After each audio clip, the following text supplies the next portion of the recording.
now, News and Brews. Are you looking to uncover how design ideas are brought to life and talk to leading engineers who drive product innovation? It's time for D&M West correspondent Sammy Birch.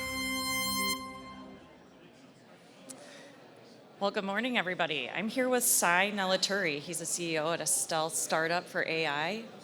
Sai, Hi, Sammy. Hi. We're so excited to have you here with us today. Sai, can you tell us a little bit about stealth and what you're doing with AI? Okay, thanks for having me here. So I wanted to start by saying that artificial intelligence is a really exciting technology right now, especially because of what's been going on in the world of natural language processing and imaging. But I think it's time to bring it to design and manufacturing. Having worked in this space for about close to 15 years, and having seen the evolution of artificial intelligence in manufacturing, we think the time is right now to be able to bring in the tools that are going to enhance the productivity of people, and especially like when engineering tasks that require you to think about not just how to bring language and images together, but also how to bring physics and real models of the world, and how to bring credible manufacturing knowledge into the design process with artificial intelligence. That's what we're doing. Yeah, that's absolutely revolutionary. I know in my experience, I've seen some of our team use AI tools to help them create things like digital twins and early on in a design process.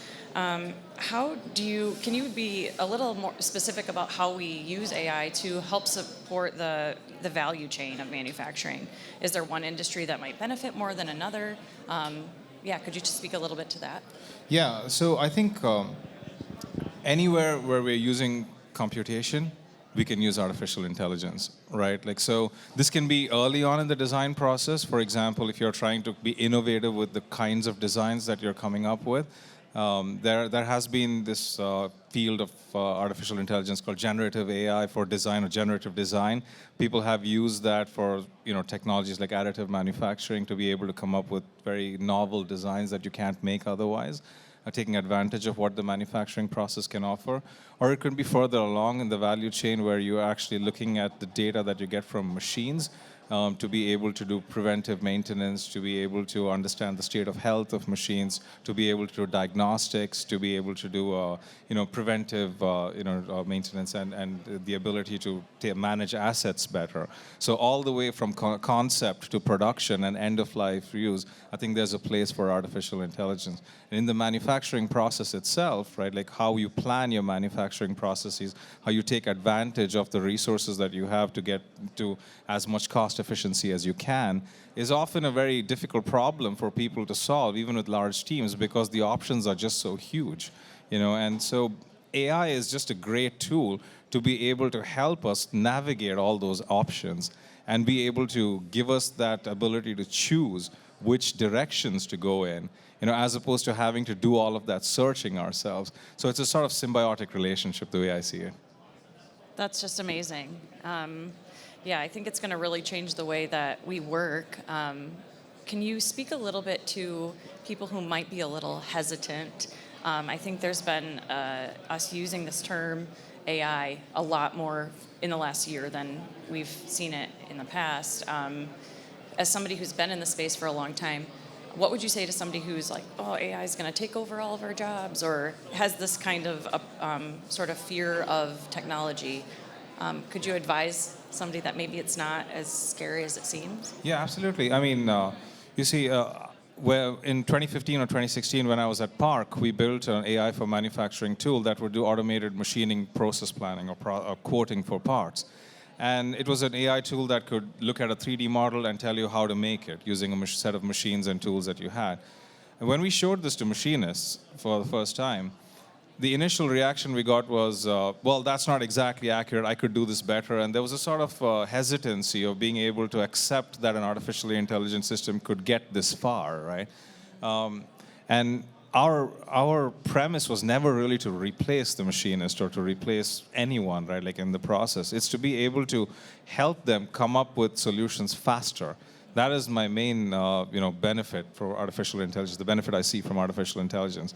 Because when you have that optionality, like, for example, there are some things I think that can be completely automated, right? But I think as we learn to automate things in the history of the industrialized world, right? Like we've been also augmenting our skill sets in such a way that like we were always able to rise above it and get to a higher level of directionality and control that we use machines for. And I think artificial intelligence is a tool like that, right? Like that we have to use in the right way. And there was a quote that I came across recently which said that AI isn't going to replace our jobs, but people using AI might, Yeah, absolutely. If you had to give advice to somebody who's interested, where should they start? So I think we've got, and I didn't prep you on this, so let's just have a kind of back and forth here. But I think students are learning in a different way than ever before, and kids are growing up with computers in their hands, so naturally they're going to be using technologies. If you had to give advice to your younger self going into this space, are there any special nuggets that you'd kind of focus on? Yeah, I mean, as a broader societal thing, I think that over-reliance on artificial intelligence as a source of ground truth is a mistake, because it kind of plays into our desire to, not have to do too much work to be able to get answers quickly, if you will, right? Like the cognitive ease that you get because of using AI systems gets you a long way. It gets you 80 to 90% of the way to solve a problem or to do your homework, or whether it is to solve a, physics problem or whatever it is, right? But the rest of the way you need to go, you still have to rely on your ability to be, to be able to use your discretion, to be able to see what's the right answer, what isn't, which path is right, and so on. So AI can never do 100% of the work for us, right? And I think to understand where it falls short requires us to understand, the ground truth, the fundamentals. You still have to learn physics and you have to learn engineering to know when AI is giving you a meaningful answer and when it isn't, right? So I think that's where I would advise myself. It's not like a panacea or any shortcut to do anything, but it's just a means of accelerating what I can already do, Yeah, that's amazing. That's something that we talk about in automation quite a bit, is if you can get 80% of the way done, like what you're trying to accomplish, if you can get 80% of it done easier, 80 or 90%, then it gives you all of the time to put your human creative thinking and critical thinking skills to these 10 to 20% of hard problems that really require human thought and consideration. Yeah. Absolutely. I mean, now let's take an example in manufacturing, right? Like, so if you're sitting in a shop floor, you have complex pieces of machinery all around you. Some of it is automated, some of it is not.